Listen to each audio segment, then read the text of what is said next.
Selamat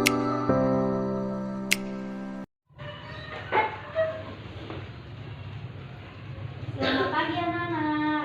Masih semangat? Oh, kok gak sama? Sebelum pelajaran dimulai, marilah kita berdoa terlebih dahulu. Mbak Rura dipimpin. Sebelum belajar, mari kita berdoa. Berdoa dimulai. Bismillahirrahmanirrahim.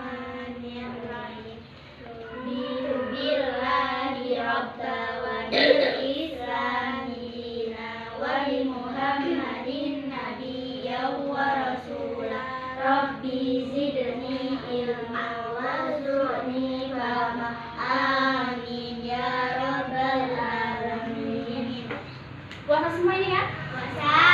Sebelum pelajaran dimulai, karena ini pertemuan pertama kali, ibu ini memperkenalkan diri. Nama ibu adalah Anis Khalifatul Ummah. Anis Khalifatul Ummah. Ini nama ibu, bisa dipanggil Ibu Anis, bisa dipanggil Ibu Khalifah, bisa dipanggil Ibu Umah. Umah ini kan ibu. Jadi ibu. Ya. Selanjutnya ini sudah ada semua. Yang belakang goib berarti ya. Iya, goib itu.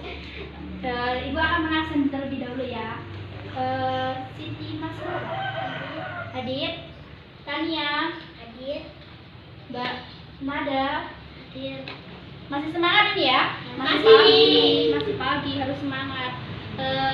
Sebelumnya ibu mau bertanya, sholat sih? Rukun Islam yang kedua apa tadi? Sholat.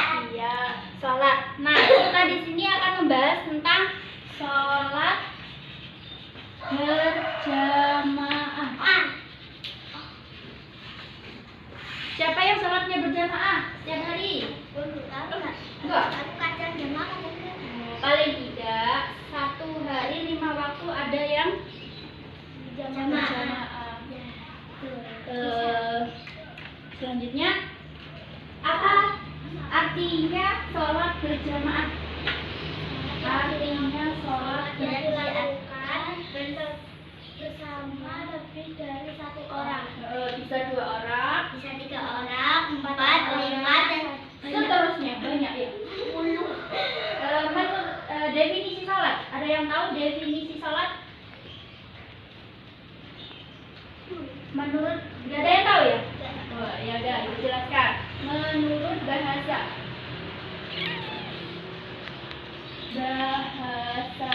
Arab,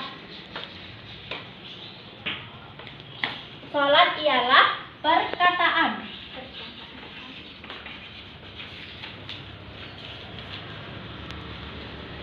yang digunakan dalam beberapa kali.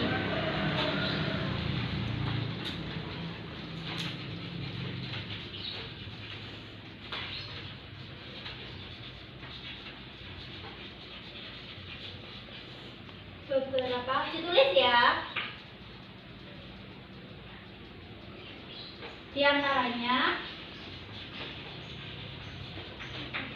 sholat bisa bermakna rahmat,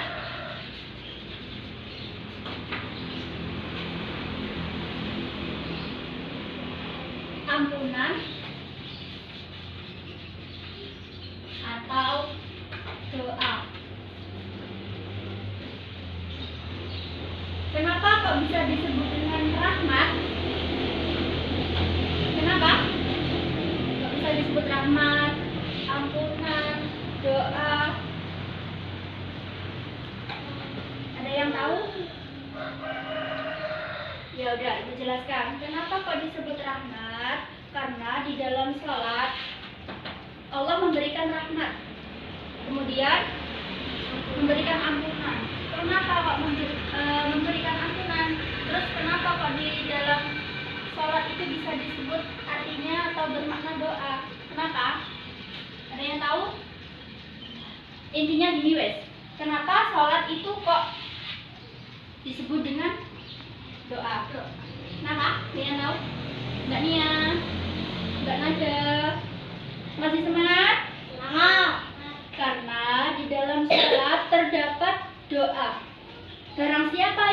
tidak mengerjakan sholat berarti dia tidak berdoa, tidak bersyukur, tidak mendapatkan rahmat, tidak mendapatkan ampunan.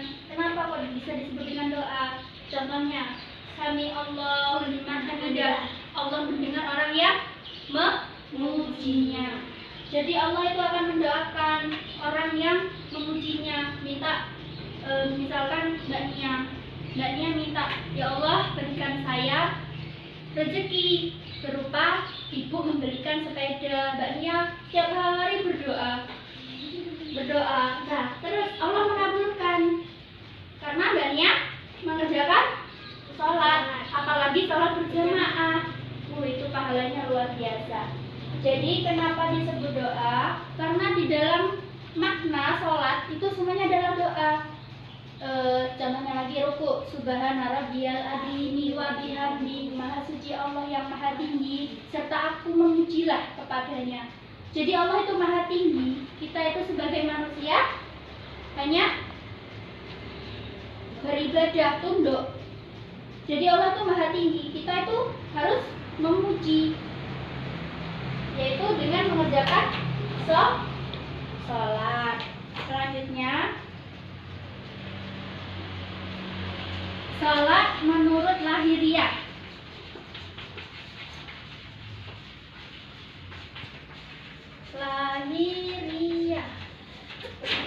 Ada yang tahu apa sholat menurut lahiriah? Tidak tahu. Nah, sholat menurut lahiriah ini yaitu sebuah perbuatan. Ya. Kenapa? Karena kalau kita mengerjakan sholat menggunakan fisik, gerak. Allahu Akbar. Iya, menggunakan gerakan ya. Ya, stop masih. Apa tadi? Sholat menurut lahiriah atau perbuatan dilakukan dengan fisik. Yang kedua, sholat menurut batiniah. Ada yang tahu apa menurut batiniah? Ini kan tadi menurut lahiriah, perbuatan. Nah, sekarang sholat menurut batiniah. Ada yang tahu batiniah? Tadi gak belajar ini pasti ya. Batiniah. Sholat menurut batiniah berarti menghadapkan hati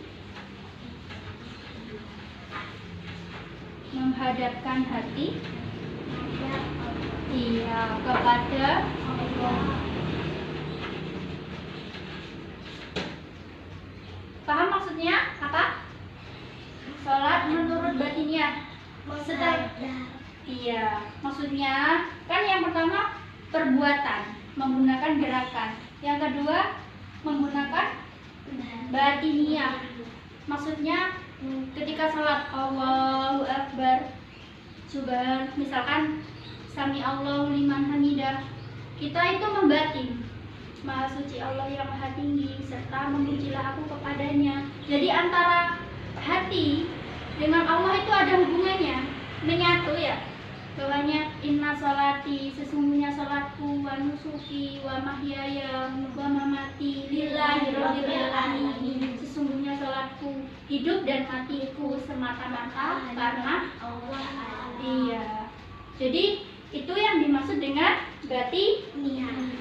Untuk selanjutnya, sholat berjamaah di sini terdapat dalam Quran surat At-Taubah. Ayat 103. Iya. Yang berbunyi apa tadi? Lupa ya, itu juga lupa. Alimun, sami'un, wallahu lahum sakanun, sholawataka inna alaihim sholli. Ditulis ya. Nah, buka dua.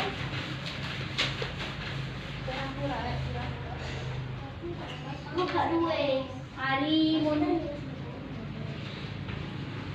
sami'un,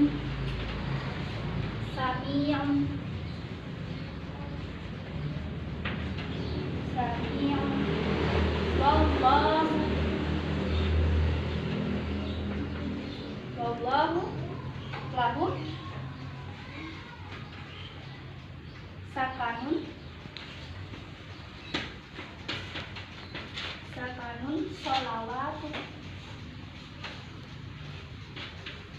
sholawataka inna alaihim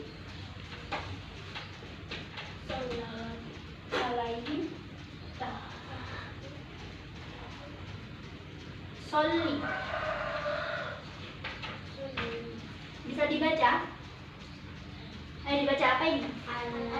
Alimun sami'un wallahu lahum sakanun sholawataka inna alaihim sholli. Artinya, dan mendoalah untuk mereka. Sesungguhnya doa kamu itu menjadi ketentraman jiwa bagi mereka. Dan Allah Maha mendengar lagi Maha mengetahui. Barang siapa, maksud dari ayat ini, barang siapa yang mengerjakan sholat maka akan mendapatkan ketenangan hati. Kalian sudah dibuktikan ketika kalian sholat secara khusyuk sekali. Bagaimana rasanya? Ketenangan hati kan? Nah, jadi ayat ini itu maknanya itu tentang ketenangan jiwa. Barang siapa orang yang mengerjakan sholat, jiwanya akan tenang. Karena apa? Karena sudah merasa, ya tadi itu, inna sholati wa nusuki, semata-mata karena Allah. Baik, selanjutnya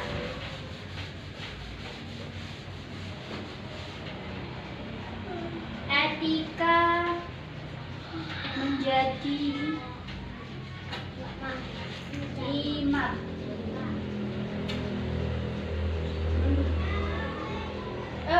Ya. Yang pertama,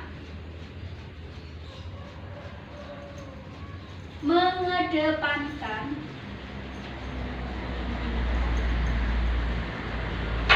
yang berhak menjadi imam. Maksudnya yaitu yang tadi sudah kalian pelajari, maksudnya mengedepankan yang berhak menjadi imam. Nah, maksudnya itu orang yang pandai dalam beragama, terus sudah balik, pantas untuk dijadikan imam. Anak kecil dijadikan imamnya tidak boleh karena belum berhak menjadi imam, belum balik. Yang kedua,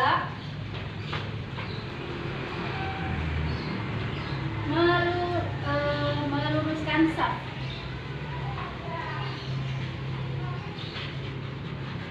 Jadi seorang imam itu harus tahu makmumnya, shafnya sudah lurus apa belum, apakah masih ada yang bolong-bolong ya kadang. Nah, itu tugas seorang imam, meluruskan shaf. Nah, imam sendiri itu berada di paling depan.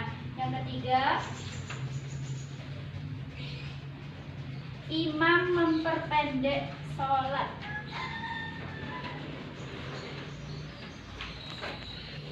Memperpendek sholat. Maksudnya imam memperpendek sholat apa? Misalkan makmumnya itu tua-tua, ya tua-tua, terus imamnya itu bacaan sholatnya lama sekali, tidak memikirkan makmumnya yang sudah tua-tua tadi itu tidak boleh ya, harus memperpendek sholat. Kasihan lama-lama Allahu Akbar. Allahu Akbarnya itu lama, membaca Al-Fatihah, surat-suratannya itu hampir setengah jam. Kan kasihan yang tua-tua. Iya, kalau yang muda-muda tidak apa-apa, 1 jam 2 jam. Tapi kalau yang kami aja tidak suka kan ya, kalau misalkan sholatnya itu lama, ya minimal 5 menit lah. Yang penting khusyuk. Nanti kalau lama-lama malah nggak khusyuk. Kenapa? Itu tadi kepikiran Inna sholati, oh iya, masih belum ngangkat jemuran, masih belum masak dan lain sebagainya. Nah, jadi itu tugas imam, harus memperbaiki sholat. Yang selanjutnya etika makmum. menjadi Makmum. iya. Yang pertama, laki-laki harus Depan. berada di saf. Depan. Iya. Jadi tidak boleh laki-laki itu berada di saf belakang, perempuannya di depan, laki-lakinya di belakang, imamnya laki-laki di depan. Kebalik ya, karena ar-rijalu qawwamuna 'alan nisa. Laki-laki adalah pemimpin bagi kaum perempuan. Nah, itu sudah jelas ada ayatnya Al-Qur'an. Itu yang bicara Allah Subhanahu wa ta'ala. Laki-laki itu pemimpin bagi perempuan. Jadi kalau salat berjamaah, shaf laki-laki itu harus ada di depannya perempuan. Sebaik-baiknya laki-laki adalah berada di shaf paling terdepan, dan sebaik-baiknya perempuan berada di shaf paling Belakang. iya. Yang kedua, makmum beriktibar. Mengikuti imam. Jadi makmum itu harus mengikuti imam, tidak boleh imamnya rukuk, makmumnya sudah duduk sujud. Terus imamnya masih baca surat-suratan, makmumnya masih Allahu Akbar. Nah, itu tidak boleh. Jadi makmum itu harus mengikuti imam. Yang ketiga, bersaf yang baik.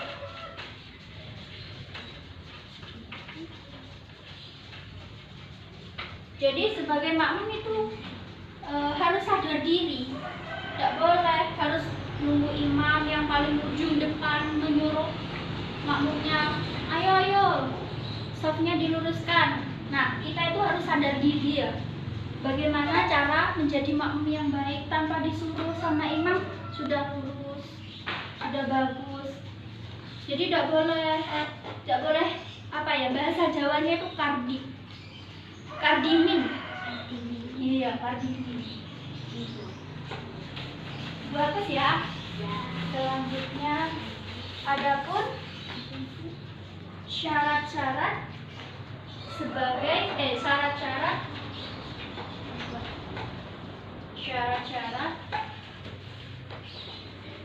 sholat berjamaah.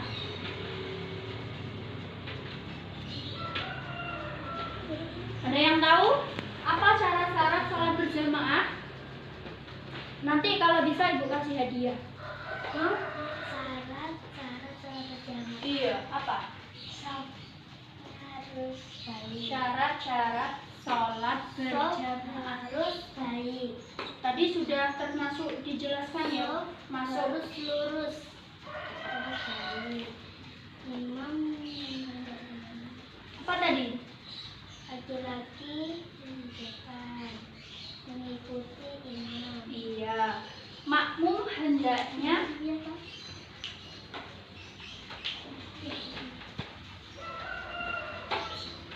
mengikuti. Tadi sudah dijelaskan sama ibu. Sudah lupa? Efek lapar ini ya. Nanti maghrib boleh buka. Yang kedua yaitu mengetahui gerak-gerik imam. Jadi sebagai makmum, syarat-syarat sholat berjamaah harus mengetahui gerak-gerik imam. Imamnya, kalau imam bilang Allahu Akbar, makmumnya juga harus mengikuti takbir ya. Tidak boleh imamnya takbir, makmumnya masih enak nyantai. Tidak boleh. gerak-geri imam. Allahu Akbar, takbiratul ihram, makmum mengikuti imam sampai gerakan terakhir yaitu salam. Dan yang ketiga, imam dan makmum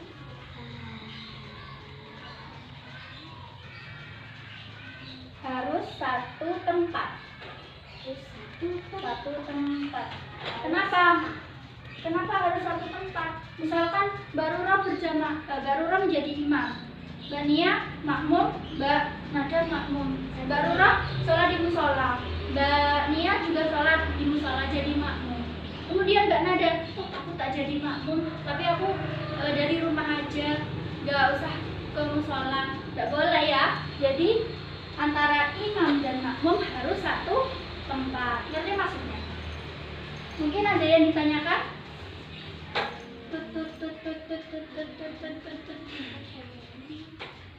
Sekarang ibu yang tanya. Tadi etika menjadi makmum apa?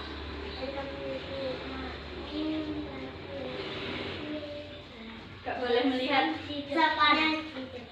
Ya. Terus mengikuti gerak imam. Ya, jadi karena kalian ini membaca ya, jadi ibu hapus. Etika menjadi seorang imam. Etika menjadi seorang imam. Laki-laki barisan di depan, perempuan di belakang. Itu etika menjadi makmum. Menjadi imam. Tadi apa? Imam harus di depan. Yang pertama, seorang imam harus sudah balik. Ahli agama. Tepuk tangan. Mungkin ini yang bisa ibu sampaikan. Kurang lebihnya mohon maaf. Sebelum ibu akhiri, mungkin ada yang mau bertanya. Nggak ada ya? Sudah paham berarti apa yang ibu jelaskan tadi? Semoga apa yang telah kita pelajari pada pagi hari ini dapat bermanfaat bagi kita. Kurang lebihnya ibu mohon maaf. Akhirul kalam, wallahu muwaffiq ila aqwamit thoriq. Wassalamualaikum warahmatullahi wabarakatuh. Waalaikumsalam warahmatullahi wabarakatuh. Terima kasih waktunya. Sama.